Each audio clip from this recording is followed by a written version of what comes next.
Казакстан эл аралык аренада өзүнүн дүйнөлүк демилгелери менен белгилүү. Республика өзүн ишенимдүү өнөктөш жана тынчтык куруучу катары көрсөтө алды. Бириккен Улуттар уюмунун алдындагы Малайзиянын туруктуу өкүлү Шахрол Икрам өз куттуктоосунда ушундай пикирин билдирди. Саясатчынын айтымында ар бир Казакстандын демилгелери бара-бара Бириккен Улуттар уюмунун расмий документине айланууда. Ал эми Казакстандын Бириккен Улуттар уюмунун Коопсуздук кеңешинин тең укуктуу мүчөсү аталышы өлкөнүн жетишкендиктеринин ачык далили.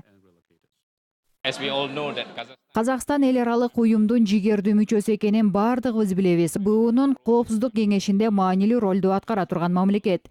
Өз кезегинде Бириккен Улуттар уюмунун башкы ассамблеясынын төрагасы Мирослав Лайчактын айтымында ядролук куралдан тазалоо жолунда Казакстандын кошкон үлүшү мол. Ошондой эле бүгүнкү күндө бүткүл дүйнө Казакстандын тынчтык демилгелерине колдоо көрсөтүүгө даяр.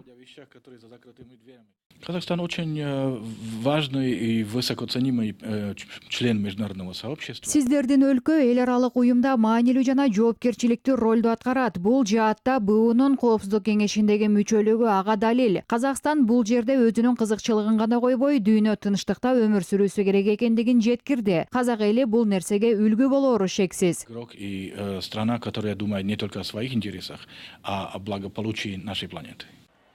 Казакстандын ядросуз аймак болуп жарыялануусу жана Семей полигонунун жабылуусу казакстандыктардын сыймыктана турган жетишкендиги. Бул Европа парламентинин депутаты, Тышкы иштер комитетинин мүчөсү Андрей Мамыкиндин пикири.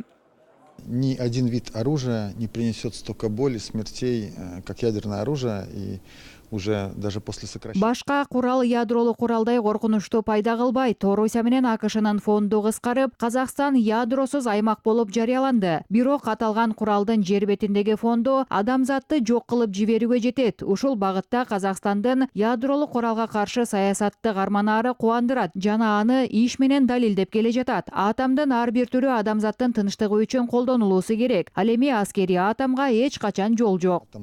И должен служить человеку, то только как мирный атом. Ну а атому военному нет никогда.